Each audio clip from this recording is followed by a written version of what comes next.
بسم الله الرحمن الرحيم الحمد لله رب العالمين والعاقبة للمتقين والصلاة والسلام على سيدنا محمد وعلى آله وصحبه أجمعين.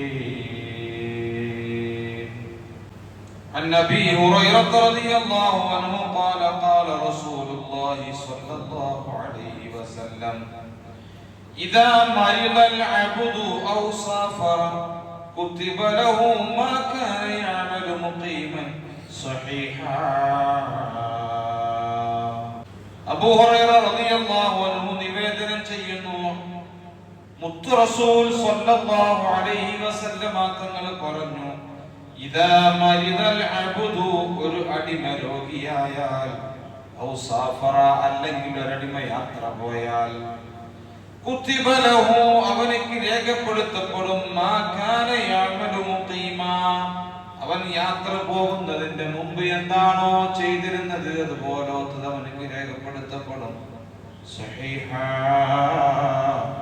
അവൻ ആരോഗ്യവാനായ സമയത്ത് എന്താണോ ചെയ്തത് അതുപോലെ അവനിക്ക് രേഖപ്പെടുത്തപ്പെടും. ഒരാള് രോഗിയായി കഴിഞ്ഞാൽ, ഒരാള് സുഖമില്ലാതെ വീട്ടിലിരിക്കുന്ന സന്ദർഭത്തിൽ അല്ലാഹു സുബ്ഹാനഹു വ തആല രോഗം കൊടുത്ത് പരീക്ഷിക്കപ്പെട്ട ആളുകൾ പള്ളിയിലേക്ക് വരാൻ കഴിയാതെ, ജമാഅത്തിന് വരാൻ കഴിയാതെ, അതുപോലെ ജുമുഅക്ക് വരാൻ കഴിയാതെ വീട്ടിൽ രോഗികളായിട്ട് കിടക്കുന്ന ആളുകൾ, അവർക്ക് രോഗികളുടെ ആ അവസരത്തിൽ അല്ലാഹു സുബ്ഹാനഹു വ തആല ആരോഗ്യ സമയത്ത് അവർ എന്താണോ ചെയ്തത് അതുപോലത്തെ പ്രതിഫലം നൽകപ്പെടുന്നതാണ്. ആരോഗ്യ സമയത്ത് അവർ നിസ്കരിക്കാൻ വന്നിട്ടുണ്ട്, ജമാഅത്തിന് വന്നിട്ടുണ്ട്, പക്ഷേ രോഗമായപ്പോ വീട്ടിൽ നിന്ന് ഇറങ്ങാൻ വയ്യ. ജമാഅത്തിന്റെ സമയമാകുമ്പോ വല്ലാത്ത സങ്കടമുണ്ട്, പ്രയാസമുണ്ട്, പക്ഷേ പള്ളിയിലേക്ക് പോകാൻ കഴിയുന്നില്ല. അപ്പൊ റബ്ബ് സുബ്ഹാനഹു വ തആല അവൻ ആരോഗ്യമുള്ള സമയത്ത് ചെയ്തിട്ടുണ്ടല്ലോ, രോഗാണ് വയ്യ, കണ്ണ് നിറയുന്നുണ്ട്, ഹൃദയം വേദനിക്കുന്നുണ്ട്, സങ്കടങ്ങളുണ്ട്, പക്ഷേ വരാൻ കഴിയുന്നില്ല, രോഗിയായി കിടക്കാണ്. അപ്പൊ അവൻ ആരോഗ്യ സമയത്ത് ചെയ്ത പ്രതിഫലം, യുവാവായിരുന്നപ്പോ അല്ലെങ്കിൽ അവനക്ക് കഴിവുണ്ടായിരുന്നപ്പോ അവൻ ചെയ്തിട്ടുണ്ട്. അപ്പൊ അവനക്ക് അല്ലാഹു സുബ്ഹാനഹു വ തആല ആ സമയത്തുള്ള പ്രതിഫലം രോഗസമയത്തും രോഗം രേഖപ്പെടുത്തപ്പെടും. യാത്ര പോവുകയാണ്, ഹലാലായ യാത്രയാണ് പോകുന്നത്. ഹലാലായ യാത്ര പോകുമ്പോ യാത്രാവേളയിൽ ട്രെയിനിൽ വെച്ചുകൊണ്ട് അല്ലെങ്കിൽ മറ്റു വാഹനങ്ങളിൽ വെച്ചുകൊണ്ട് യാത്രയുടെ മുമ്പുള്ളതുപോലെ ചെയ്യാൻ കഴിയൂല. അതുകൊണ്ടാണല്ലോ യാത്ര പോകുമ്പോ നിസ്കാരം ജമ്മു കസൂറാക്കി നിസ്കരിക്കാൻ ഇളവുണ്ടല്ലോ. 132 കിലോമീറ്ററിലധികം ഒരാൾ യാത്ര പോകുമ്പോൾ അവർക്ക് നിസ്കാരത്തെ ജമ്മു കസൂറാക്കാം.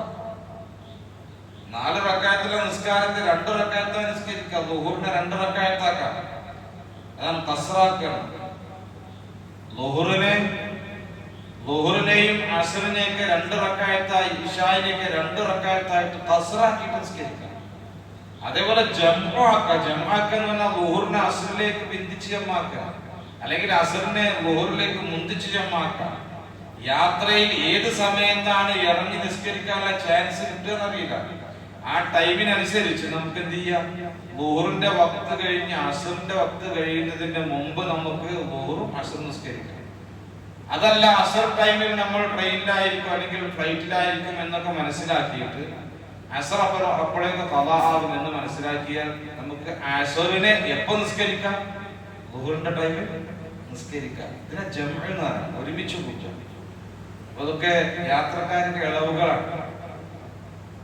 പക്ഷെ യാത്രയുടെ മുമ്പ് സ്വസ്ഥായിട്ട് നിൽക്കുന്ന ഒരവസ്ഥ ഉണ്ടല്ലോ, നാട്ടിൽ താമസിക്കുന്ന സമയം ആ ഒരവസ്ഥ കിട്ടൂല. അപ്പൊ യാത്രയിൽ അല്ലാഹു സുബ്ഹാനഹു വ തആല അവൻ മുഖീമായപ്പോൾ സ്വന്തം നാട്ടിൽ താമസിച്ചിട്ട് എന്ത് കൊടുത്തു അതിലേറെ കൊടുത്തു. അപ്പോൾ ആ രോഗിയായി സുഖമില്ലാതെ കടന്നു കഴിഞ്ഞാൽ ആരോഗ്യ സമയത്ത് എന്ത് ചെയ്തത് സൽക്കർമ്മങ്ങൾ ചെയ്താലേ രേഖപ്പെടുത്തും. അതേപോലെ